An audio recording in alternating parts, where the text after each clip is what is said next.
마음이 괴로울 때 한없이 논리적이고 분석적인 친구를 만나실 건가요? 아니면 한없이 따뜻하기만 한 친구를 만나실 건가요?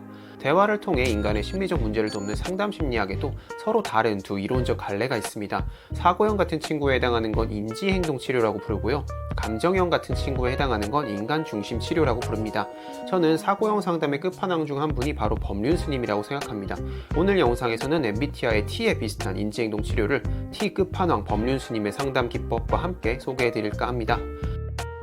먼저 인지행동 치료는 자기도 모르게 해버린 비합리적 생각 때문에 우리가 괴롭다고 보고 그 생각을 찾아내서 더 합리적인 생각으로 바꿔주는 치료입니다. 사실 인지행동 치료는 컴퓨터의 발전과 함께 시작된 치료인데요. 컴퓨터의 정보 처리 과정, 즉 알고리즘이 있는 것처럼 인간의 마음도 알고리즘과 비슷할 거라고 착안해서 만들어진 모델입니다. 우리 마음속 숨겨진 정보 처리 과정을 따라가다 보면 오류가 발생한 지점을 찾아낼 수 있고요. 그 오류를 바로잡는 적절한 코딩만 해준다면 문제가 해결될 거라는 거죠. ABC 모델이라는 것이 있습니다. A는 일어난 사건, B는 숨겨진 생각, C는 A와 B로 인한 내 감정과 결과입니다. 여러분들의 연인이 4-5시간 동안 카톡 답장을 하지 않는다면 어떠실 것 같나요? 저는 여자친구에게 답장이 4-5시간 동안 오지 않는 사건 A가 벌어질 때마다 화도 나고 너무 불안하기도 했습니다. 인지행동 치료는 왜 답장이 안 오는 A가 있을 때마다 화나고 불안한 C가 따라오는지 그 중간 과정에 숨겨진 생각 B를 파악하는 걸 도와줍니다. 제 생각 처리 과정을 거슬러 올라가 보면 나는 사랑받을 만한 사람이 아니야. 사람들은 나를 싫어해. 여자친구는 나에게 전적으로 관심을 가져줘야만 해. 이런 생각이 숨겨져 있다는 걸 발견합니다. 반대로 누군가는 연인이 4-5시간 동안 10몇 시간 동안 답장을 안 해도 같은 A 상황에서도 바쁜 일이 있겠지, 끝나고 연락하겠지, 감정과 결과를 보일 수도 있겠죠. 그 사람은 아마도 나는 사랑받을 만한 사람이야. 여자친구는 날 사랑해. 여자친구는 여자친구만의 인생이 있고 전적으로 나만을 바라봐줘야 하는 사람은 아니야. 이런 비를 가지고 있을지도 모릅니다.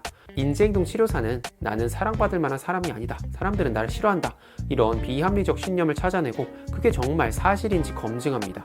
그럼 저는 제가 사랑받지 못했던 과거들이나 사례들을 떠올리면서 제 신념을 뒷받침하겠죠. 그러면 다시 치료사는 그러지 않았던 사례는 없는지 묻습니다. 곰곰이 생각해보니까 인간관계가 잘 되었던 적도 많고요. 나에게 친절하게 대해줬던 사람들, 날 사랑해주었던 사람들도 하나둘 떠오릅니다. 기억이란 건 지금 내가 갖고 있는 태도와 믿음에 따라 취사선택되고 왜곡되기 쉽죠.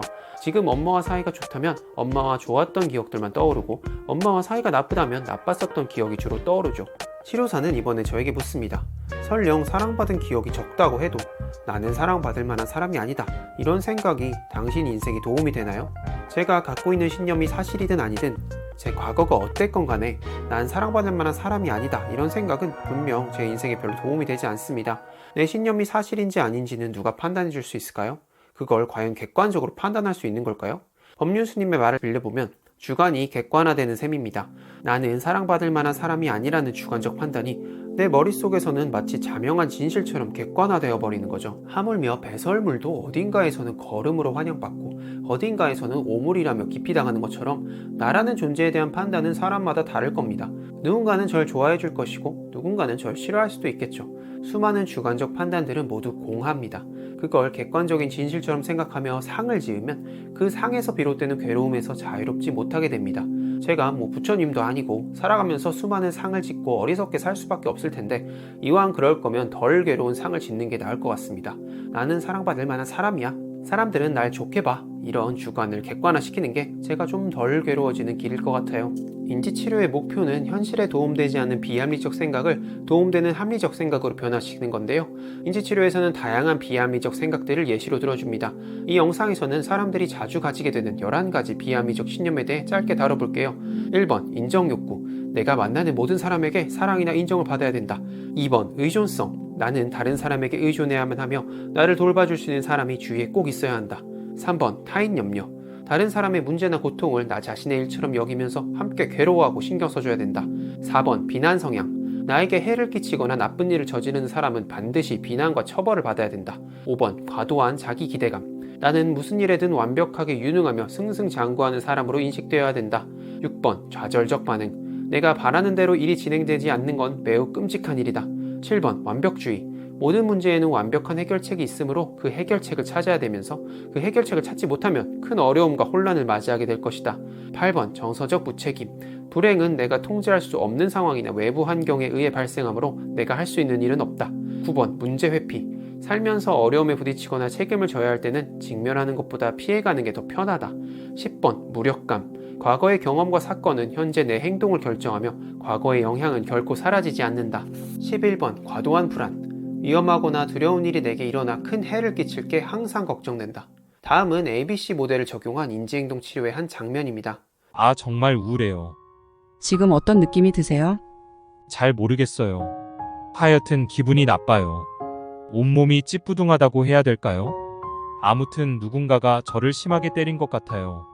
누군가가 내담자님을 때린 것 같다고요? 글쎄요, 지난주에 선생님과 연습한 걸 실천해 보려고 했어요. 어제 축제가 있어서 학교에 갔거든요. 지난주 상담 시간에 제가 관심 있었던 여학생에게 함께 춤추자고 제의하는 말을 연습했잖아요. 그래서인지 그렇게 떨리지는 않았어요. 무언가 준비되었다는 느낌? 그런데 말을 꺼내기도 전에 다른 남학생과 춤추러 나가버린 거예요. 그리고 나머지 시간 내내 저를 본 척도 하지 않더라고요. 그 여학생에게 함께 춤추자는 제의조차 하지 못해서 우울하셨군요. 내담자님은 그 여학생이 내담자님에게 최소한의 관심이라도 가져주기를 원하는데. 네, 그렇죠.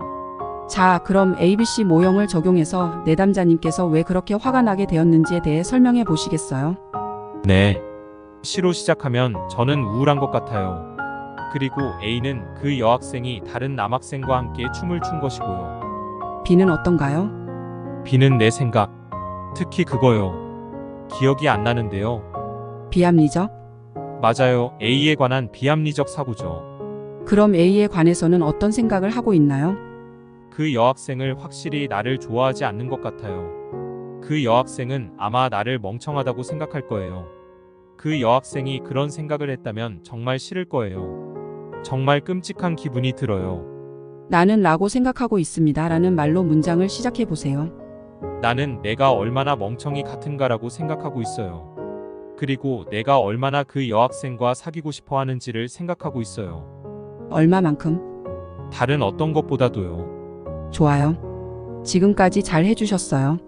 내담자님의 기분이 울적해진 건 거부당해서가 아니라 거부당하는 것을 못 견딘다는 말을 계속해서 스스로에게 말하기 때문이죠.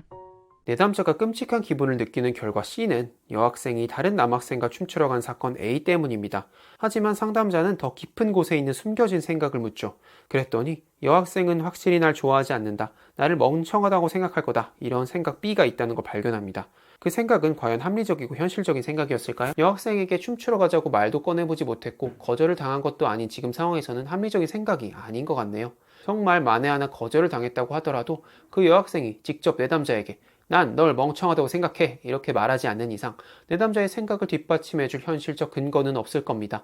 더 양보해서 정말 만에 하나 여학생이 내담자에게 난 널 멍청하다고 생각하고 난 널 확실히 좋아하지 않아 이렇게 말해줬다고 해도 오랫동안 우울과 좌절에 빠져있을 필요는 없습니다. 그건 그 여학생만의 주관적인 견해이고 다른 여학생들 중에서는 내담자를 좋게 봐줄 사람도 분명 있을 거기 때문이죠. 세상에 수많은 여학생이 있는데 굳이 날 나쁘게 보는 사람과 잘 되지 않아서 끔찍한 기분을 느끼고 있는 건 내담자의 인생에 도움이 되지 않을 겁니다. 법륜스님의 강연에서 자주 등장하는 어리석음도 바로 이 오류에 해당합니다. 세상과 인간의 마음을 있는 그대로 보지 못해 생긴 오류를 바로잡아야 내 마음이 비로소 편해질 수 있는 겁니다. 불교에서는 이를 탐, 진, 치 세 가지 독이라 말합니다. 탐은 나의 욕심과 집착입니다. 진은 그 욕심이 이루어지지 않아 생기는 분노와 고통입니다. 하지만 세상은 내가 원하는 대로만 움직이는 곳이 아니죠. 비가 오는데 왜 날씨가 맑지 않냐고 괴로워한다면 본인의 고통만 더할 뿐입니다. 세상은 세상만의 돌아가는 원리를 가지고 있는데 그 이치에 맞지 않은 욕심과 집착을 부리면 결국 괴로운 건 나 자신이죠. 타인은 그 사람만의 마음의 원리를 갖고 있는데 왜 내 마음과 같지 않냐고 성내고 따지는 것도 이치에 맞지 않는 행동입니다. 내 탐심에 눈이 가려 현실을 있는 그대로 보지 못하고 진심을 내고 괴로움이 일어나는 걸 깨닫지 못하는 어리석음을 바로 치심이라고 부릅니다. 내가 이래이래서 슬프고 화가 나고 괴롭고 우울하다 이렇게 진심을 드러내면 법륜스님은 그 진심을 만들어낸 나의 탐심과 치심에 대해 지적해 주십니다. 이치에 맞지 않은 욕심을 내고 그게 이루어지지 않았다고 화를 내고 그 어리석음을 깨닫지 못하니까 자연스레 괴로울 수밖에 없다는 거죠. 괴롭고 싶지 않다면 어리석음을 깨닫고 외부 세상과 내부 마음의 원리에 맞는 현명한 생각과 행동을 행해야 한다고요. 스님은 질문자의 잘못된 생각과 이치에 맞지 않은 욕심을 잡아내서 현명하고 현실에 맞는 생각으로 바꿔주십니다. 나의 잘못된 생각을 찾아내주고 합리적인 생각으로 다시 코딩해주는 T성향의 인지치료 친구를 오늘 만나봤는데요. 이제 F성향의 끝판왕을 만나보러 갈 건데 제가 참 좋아하는 오래된 친구라서 소개해드릴 게 너무 많아요. 그래서 다음 영상에서 만나 뵙도록 하겠습니다. 시청해주셔서 감사합니다.